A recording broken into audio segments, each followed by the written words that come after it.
శాలేం స్వరం ఇది సమాధాన స్వరం. దేవుని పరిశుద్ధమైన ఘనమైన నామానికి మహిమ కలుగునుగాక. ప్రియ దేవుని బిడ్డలారా, ఈ ఉదయకాల సమయంలో ప్రభువైన యేసుక్రీస్తు నామంలో మీ అందరికీ శుభములు తెలియజేస్తూ ప్రభు సన్నిధిలో దేవుని యొక్క వాక్యాన్ని కొద్ది నిమిషాలు ధ్యానం చేద్దాం. పరిశుద్ధ గ్రంథమైన బైబిల్లో నుంచి కీర్తనల గ్రంథం 103వ కీర్తన 13వ వచనాన్ని చదువుతున్నాను. తండ్రి తన కుమారుల ఎడల జాలిపడినట్లు యెహోవా తన యందు భయభక్తులు గల వారి ఎడల జాలిపడును. చాలా అద్భుతమైనటువంటి మాట కీర్తనాకారుడు రాస్తూ వస్తున్నాడు.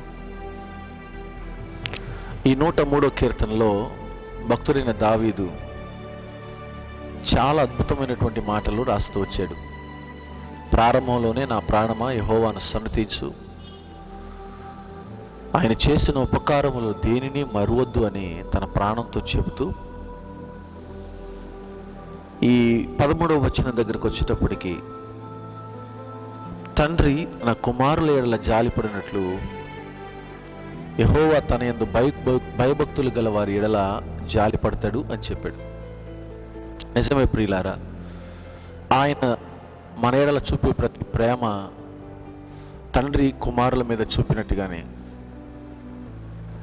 ఆశ్చర్యకరమైనటువంటి దీవెనకరమైనటువంటి ప్రేమను ఆయన మన పట్ల చూపిస్తున్నాడు. ఆయన జాలి ఎంత గొప్పదో చూడండి. మనం ఎన్నిసార్లు ఆయనకు వ్యతిరేకంగా నడిచినా, ఎన్నిసార్లు ఆయనకు కోపం పుట్టించినా, ఎన్నిసార్లు ఆయనకు విరోధంగా మనం ప్రవర్తించినా కూడా ప్రతిసారి ప్రభు మన ఎడల జాలిపడుతూనే ఉన్నాడు.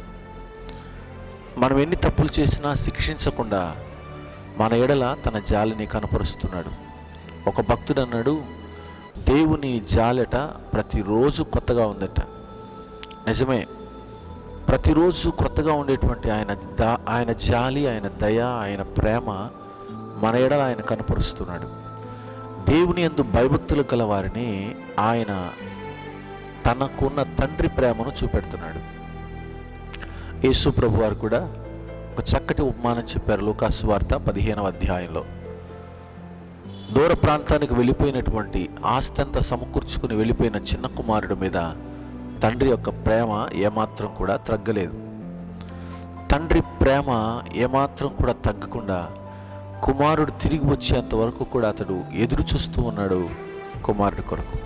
అవివేకిగా మారి, మూర్ఖుడిగా మారి, దేశాంతరం వెళ్ళిపోయి దుర్వ్యాపారం వల్ల సమస్తం పోగొట్టుకుని తిరిగి ఏమీ లేనివాడిగా, దిక్కులేనివాడిగా, ఒక కూలివానిగా పనిచేయడానికి వస్తున్నటువంటి తన కుమారుని మీద ఎంత గొప్ప జాలి తన తండ్రి చూపించాడు. వాడింకనూ దూరముగా ఉండగానే వాని కొరకు పరిగెత్తుకొని పోయి వాని మెడ మీద పడి ముద్దు పెట్టుకొని వాని ఇంటికి తోడుకొని వచ్చాడు. ఈరోజు చాలామంది మన జీవితాల్లో గమనించినట్లయితే దేవునికి దూరంగా పరిగెత్తుకుని వెళ్ళిపోతున్నాం. దేవునికి దూరంగా ఎన్నో ప్రయత్నాలు చేస్తున్నాం. దేవుడు లేకుండానే చాలా దూరం వెళ్ళిపోతున్నాం మన జీవితాల్లో. అందుకే కొన్ని పోగొట్టుకుంటున్నాం. మన నిర్లక్ష్యం చేత, మన అవిధేయత వలన దేవుని ప్రేమను కోల్పోతూ ఉన్నాం. అయినా దేవుడు తన జాలిని మన పట్ల చూపిస్తూనే ఉన్నాడు. ఎలా చూపిస్తున్నాడంటే, ఒక కుమారుని ఎడల తన తండ్రి ఎలాంటి జాలి చూపిస్తాడో, ఎన్ని తప్పులు చేసినా కూడా తన కుమారుని దిద్దుకోవాలని తండ్రి ఎంత ఆరాటపడతాడో అలాంటి దైవికమైన ప్రేమను ప్రభు మన ఎడల చూపిస్తున్నాడు. యెహోవా యందు భయభక్తులు గల వారి ఎడల ఆయన అలా జాలిపడతాడు అని చెబుతూ ఉన్నాడు. ఎంత అద్భుతమైనటువంటి ప్రేమ మన దేవుని ప్రేమ! ఎంత అద్భుతమైనటువంటి దయను ఆయన మన ఎడల కనపరుస్తున్నాడు. ఎంత గొప్ప జాలి ప్రభు మన పట్ల చూపిస్తున్నాడు. అన్ని పోగొట్టి తిరిగి వచ్చినా కూడా, నష్టం కలిగించినా కూడా తండ్రి ప్రేమ ఏమాత్రము తగ్గకుండా ఇదిగో తనని పిలుచుకొని వచ్చి మెడ మీద పడి ముద్దు పెట్టుకుని తీసుకొని వచ్చి గొప్ప విందు చేయించాడు. ఇంత గొప్ప ప్రేమ కలిగిన తండ్రి వైపు నిరంతరము మనం తేరి చూద్దాం. మన ఎడల జాలిని చూపించే తండ్రి ఎడల మనం భయభక్తులు కలిగి ముందుకు సాగిపోదాం. ఆయన యందు నమ్మిక ఉంచి ముందుకు సాగుదాం. తండ్రిగా ఆయన మనల్ని ముందుకు నడిపిస్తాడు. అలాంటి కృప ప్రభు మనకందరికీ అనుగ్రహించి నడిపించునుగాక. ఆమెన్. ప్రార్థన చేద్దాం. ప్రేమగల తండ్రి, దయగల దేవా, నీకు స్తోత్రాలు. మా ఎడల దినదినము జాలి చూపుతూ మా అవిధేయత అంతటిని కూడా నాయన ఇదిగో తండ్రి నీ జాలి చేత, ఇదిగో తండ్రి నీ యొక్క ప్రేమ చేత కప్పుతున్నందుకు వందనాలు చెల్లిస్తూ మమ్మల్ని అందరినీ దీవించమని యేసు నామమున అడుగుచున్నాను తండ్రి. ఆమెన్.